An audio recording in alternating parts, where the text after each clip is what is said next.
rahimakumullah. Problematika umat kontemporer, terlebih ketika kita mencoba untuk melihat potret Indonesia kekinian. Saat Indonesia berubah kiblat ke Cina, ada dampak, ada implikasi Polisos Hankam.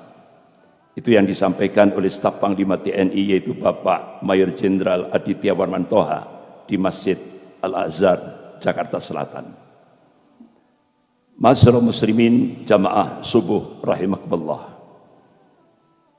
Saat kita melihat Indonesia sekarang ini dalam posisi dilematis, saat bahkan ada sebuah nota diplomatik dengan kode referensi Beijing 1448. Di dalamnya isinya Kementerian Luar Negeri Cina dan Kementerian Luar Negeri Amerika sepakat untuk melakukan akselerasi, yaitu percepatan untuk menjadikan Indonesia menjadi sebuah negara sekuler. Dan ini kebalikan dari apa yang ada di Turki. Kalau di Turki dalam waktu 50 tahun berubah dari sekuler ekstrim menjadi Islami yang digerakkan oleh Presiden Turki Tayyip Erdogan. Bahkan beberapa tokoh-tokoh nasional dari Indonesia, salah satu di antaranya Profesor Didin Hafiduddin, Rektor Ibnu Khaldun Bogor, terbang ke Istanbul, Turki, mencoba untuk bertanya langsung kepada Presiden Turki Tayyip Erdogan. Apa kiat rahasia untuk merubah Turki dari sekuler ekstrim menjadi Islami? Ternyata ada tiga yang digerakkan oleh Presiden Turki Tayyip Erdogan. Yang pertama, gerakan sholat subuh berjamaah. Kemudian yang kedua, gerakan zakat, infak, dan sedekah. Kemudian yang ketiga, yaitu menyambung silaturahim, membangun silaturahim antara umara dan ulama, antara ormas-ormas Islam, tokoh-tokoh Islam, aktivis-aktivis Islam. Sehingga dalam waktu 50 tahun Turki berubah dari sekuler ekstrim menjadi Islami. Bahkan Turki sangat disegani di seluruh dunia sekarang ini. Beda dari Turki yang dulu. Tapi ketika kita melihat potret Indonesia kekinian, ini kebalikan dari Turki. Dari Islami akan dijadikan menjadi sekuler. Sehingga akhirnya kita bisa melihat perubahan ini tahap demi tahap, terstruktur, sistematis, dan masif. Saat Profesor Yudian Wahyudi diangkat menjadi Ketua Dewan Pembinaan Ideologi Pancasila, dari situlah start awal. Keluarlah sebuah statement, agama musuh terbesar Pancasila. Kalau dulu di Indonesia itu komunisme itu musuh terbesar Pancasila. Tapi sekarang agama itu musuh terbesar Pancasila. Bahkan kalau dulu kita lihat musuh terbesar Pancasila itu adalah PKI dan penista agama. Tapi sekarang yang kita saksikan justru penista agama dilindungi oleh negara dan digaji oleh negara. Sebagaimana yang kita saksikan mulai dari Ade Armando, Abu Janda, Denny Siregar, dan beberapa yang lain. Bahkan Majelis Ulama Indonesia Pusat berkirim surat ke Bareskrim Mabes Polri untuk menangkap Ade Armando. Karena apa? Dia dengan terang-terangan melecehkan Allah, melecehkan Rasulullah, melecehkan Al-Quran, melecehkan Islam, melecehkan ulama. Itu sudah berapa tahun sampai sekarang tidak digubris gitu.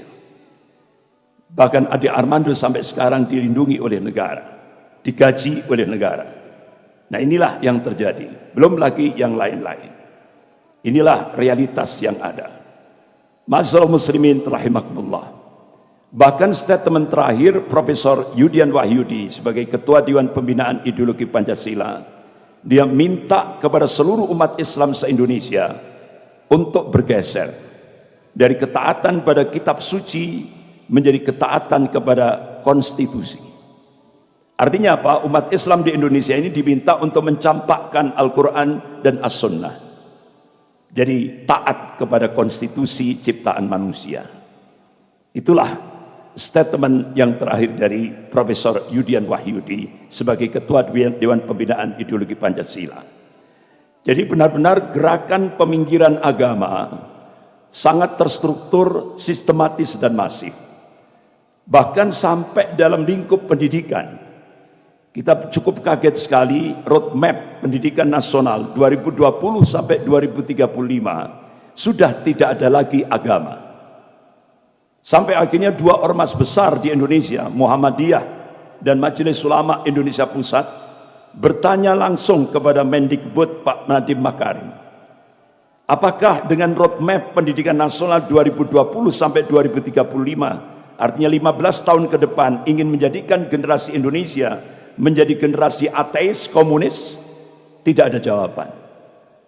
Tapi akhirnya ujung-ujungnya muncullah sebuah peraturan pemerintah nomor 57 tahun 2021. Jadi standar pendidikan nasional sudah tidak ada lagi, yaitu mata pelajaran Pancasila dan bahasa Indonesia. Sudah dihapus. Inilah. Jadi tahap demi tahap gerakan peminggiran agama ini terstruktur, masif, tersistematis dan masif sekali. Bahkan Dirjen Kemendikbud mengeluarkan Kamus Sejarah Indonesia. Jadi sekarang Kamus Sejarah Indonesia tidak ada lagi tokoh-tokoh Islam seperti Muhammad Natsir, pencetus NKRI, itu sudah tidak ada lagi. Hadratus Syekh Hasyim Asy'ari sudah tidak ada lagi.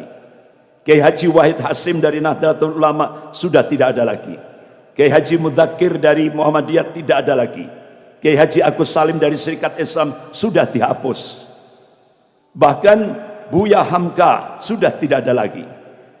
Jadi yang dimunculkan kamus sejarah baru di Indonesia, yang dimunculkan oleh Dirjen Kemendikbud, ini justru DNID, tokoh-tokoh PKI dan beberapa tokoh-tokoh PKI yang lain.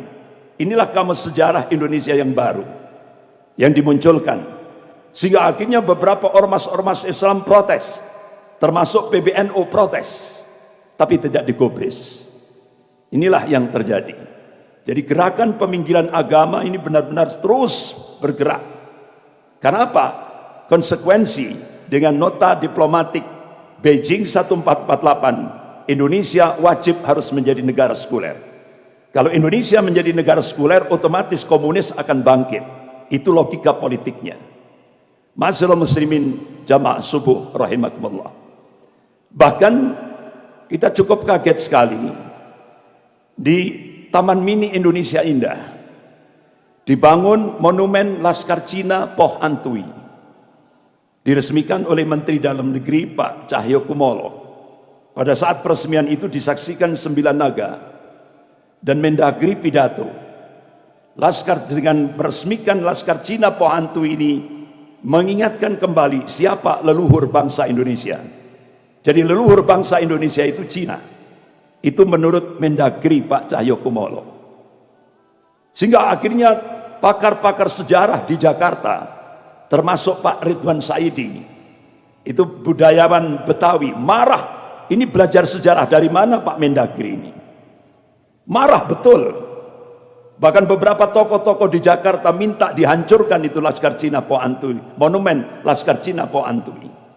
Kenapa? Ternyata setelah diungkap sejarah, dan itu diungkap oleh Jenderal Ahana Sution, bahkan beberapa tokoh-tokoh yang sudah wafat, ternyata Laskar Cina Poh Antui itu diciptakan oleh penjajah Belanda untuk memata-matai pribumi, dipersenjatai oleh Belanda, penjajah Belanda. Bahkan Laskar Cina Poh Antui itu diperintah untuk menarik upeti terhadap pribumi, yang tidak mau langsung ditembak, dibunuh. Bahkan Laskar Cina Poh Antui melakukan yaitu pemerkosaan terhadap wanita-wanita pribumi. Dan itulah yang sejarah yang benar. Tapi sekarang dirubah jadi pahlawan. Begitu juga di Bandara Internasional Soekarno-Hatta Cengkareng, dipasang baliho besar. Itu kalau pesawat landing itu nampak sekali baliho besar itu. Jadi nampak gambar Presiden Soekarno dan Hatta. Kemudian kanan kirinya pahlawan-pahlawan Indonesia. Sampai di tengah itu ada dua tokoh Islam. Hadratul Syekh Hasyim Asy'ari, pendiri Nahdlatul Ulama. Kemudian Kiai Haji Ahmad Dahlan, pendiri Muhammadiyah. Tapi di bawah dua tokoh Islam ini ada dua foto, yaitu Musa dan DN Aidit. Jadi sekarang Musa dan DN Aidit dijadikan sebagai pahlawan. Astagfirullah. Sehingga akhirnya ormas-ormas Islam di Jakarta, tokoh-tokoh sejarah di Jakarta, minta baliho itu untuk segera diturunkan. Alhamdulillah, baliho itu segera diturunkan. Karena itu penggelapan sejarah. Ya, itu penggelapan sejarah. Ya, pemutar balikan sejarah. Bapak-bapak, ibu-ibu, saudara-saudara yang dirahmati Allah. Bahkan hari Rabu 27 Mei 2015, Wakil Perdana Menteri Cina Liu Yangdong di Auditorium FISIP Universitas Indonesia di depan akademisi, mahasiswa-mahasiswi. Beliau memberikan pidato. Konsekuensi Indonesia mendapatkan bantuan hutang dari Cina tahap pertama, yaitu 647 triliun, itu konsekuensinya 10 juta rakyat Cina daratan wajib masuk ke Indonesia. Targetnya 2020. Kita hanya bisa melihat di koran. Di koran sepertinya dicicil 100, 150, 250, 500, sekian. Tapi begitu Duta Besar Cina untuk Indonesia di Jakarta memberikan konferensi pers di depan media, ternyata tiap tahun rakyat Cina daratan yang masuk di Indonesia, bahkan disiapkan 19 bandara oleh pemerintah, itu 2 juta per tahun. Genap 2020 itu 10 juta rakyat Cina. Oleh karena itu ada dua pensiunan jenderal Angkatan Darat, yaitu Bapak Letnan Jenderal TNI Purnawirawan Sarwan Hamid, mantan Kasospol ABRI, dan ada satu mantan Pangdam, datang ke Jawa Timur. Beliau kumpulkan tokoh-tokoh ulama. Jadi ternyata tenaga kerja asing yang mengaku buruh dari Cina yang didatangkan ke Indonesia itu bukan buruh. Rata-rata mereka tentara merah. Bahkan kita cukup kaget. Di Jawa Timur, markas tentara merah itu ada di Tempeh, Lumajang, dekat lautan pasir. Jadi itu kalau di remote, itu pergerakannya ke Malang, Probolinggo, Jember. Nah, kita tidak tahu dari mana dia berangkatnya, itu dari mana, asalnya dari mana. Ternyata sudah ada markas tentara merah di sana. Tapi wa makar Allah wallahu khairul makirin. Mereka membuat makar, tapi Allah membalas makar mereka, dan Allah sebaik-baik pembuat makar. Akhirnya Allah letuskan Gunung Semeru, sehingga akhirnya markas tentara merah yang ada di Tempeh, Lumajang itu langsung dievakuasi. Jadi yang ngusir Allah sendiri. Alhamdulillah, selesai sudah. Belum lagi yang di Kalimantan, belum lagi yang di Sulawesi. Lebih banyak lagi. Ini sangat membahayakan. Bahkan bapak-bapak, ibu yang dirahmati Allah, pakar-pakar seperti Profesor Salim Said, guru besar ilmu politik dan ilmu militer Universitas Indonesia, beliau memberikan statement di media. Jadi sekarang ini kader-kader komunis yang duduk di DPR RI, yang jumlahnya kurang lebih 200 lebih, sementara politisi Islam cuma 179, yang kader-kader komunis 200 lebih yang duduk di DPR RI. Bahkan kader-kader komunis pasca dihapuskan Litsus, jadi banyak kader-kader komunis yang menjadi bupati, wali kota, bahkan ada yang jadi gubernur. Nah, ini kader komunis jadi gubernur. Nah, bahkan staf menteri 2 periode, Dita Indasari, kader Gerwani, itu bisa jadi staf menteri 2 periode. Luar biasa. Nah, itu menurut Profesor Salim Said. Mereka sekarang balas dendam dengan menggunakan kekuasaan. Balas dendam terhadap kaum muslimin, Islam, dan ulama. Kira-kira terasa enggak itu? Terasa sekali. Ini yang ngomong Profesor Salim Said. Tidak sekedar ngomong, beliau punya data. Ya kan? Bahkan Profesor Nazaruddin Samsudin, guru besar ilmu politik Universitas Indonesia, tidak menutup kemungkinan Indonesia akan jadi Singapura kedua kalau umat Islam tidak bangkit.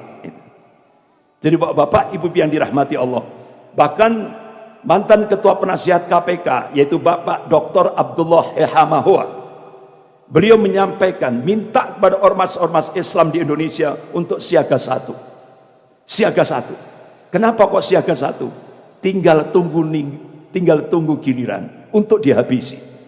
Pertama HTI sudah, kedua FPI, nah sekarang targetnya Muhammadiyah, habis itu Majelis Ulama, bahkan di DPR RI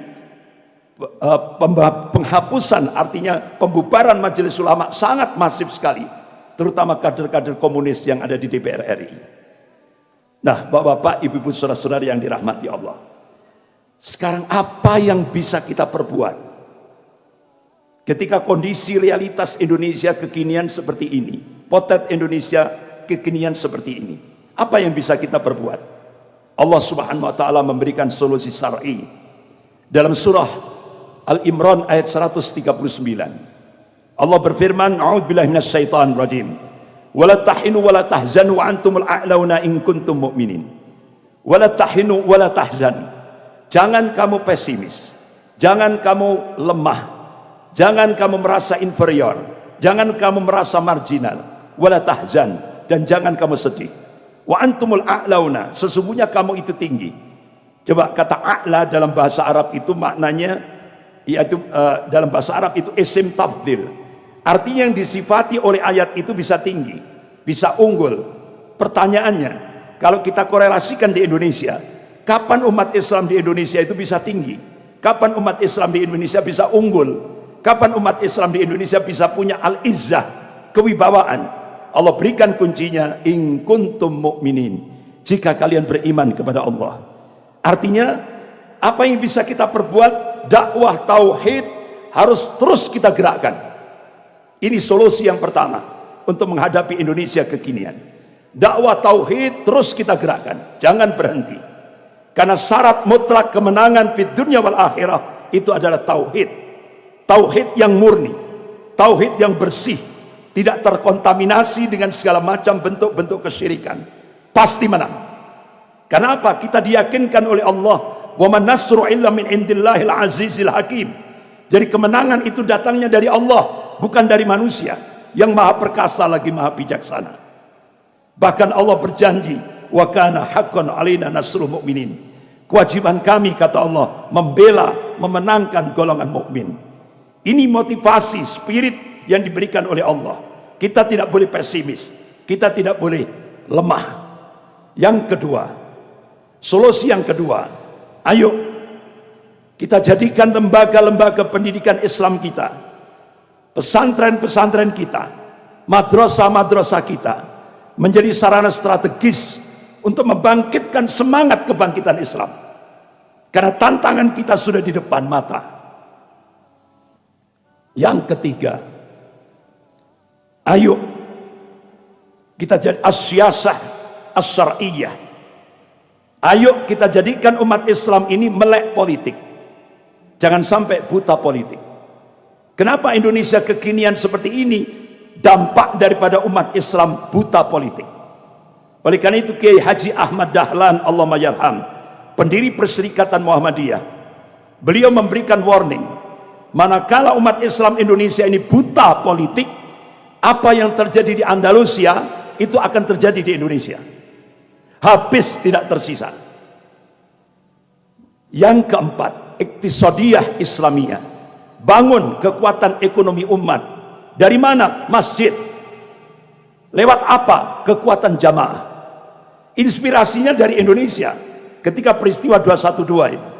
Tapi yang mempraktekkan lebih dulu Malaysia pada saat Presiden Perdana Menteri Mahathir Mohamad yang umurnya 93 tahun itu.